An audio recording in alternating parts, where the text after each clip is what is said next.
एकता संगठन के कोऑर्डिनेटर फारूक शेख की क़यादत में एक वफ़द ने मकतूल सुलेमान के घर पहुंचकर उनके अहल खाना से मुलाकात की। वफ़द ने गमज़दा अहल खाना को दिलासा दिया, सब्र व तहम्मुल की तलकीन की और हर मुमकिन ताउन की यकीन दहानी करवाई। एकता संगठन ने मुतालबा किया कि मुजरिमों के खिलाफ फौरी और सख्त कार्रवाई की जाए।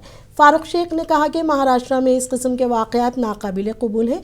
अक़लियती बरादरी की हिफाजत के लिए हुकूमत, इंतज़ामिया और तमाम सियासी जमातों को संजीदा किरदार अदा करना होगा।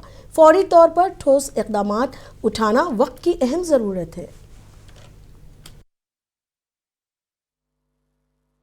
काल जामनेर येथील जी घटना झाली, कॅफेमध्ये बसल्यावर एका मुस्लिम अल्पसंख्याक समाजाच्या मुलाला बेदम मारहाण करून त्याचा मृत्युमुखी पडलेले आहे।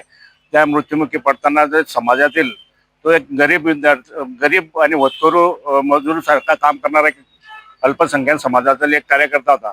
अशा कार्यकर्त्याला बेदम मारहाण करून जामनेरमध्ये काही गुंड प्रवृत्तीच्या लोकांनी मारहाण केली, त्याचा मृत्यू झाला। पोलीस प्रशासनाच्या भेटून आम्ही आज पोलीस अधीक्षकांना निवेदन दिलं की त्यात काही प्रकार मोका सारखे गुन्हा दाखल करून त्यांना मोका लावण्यात यावा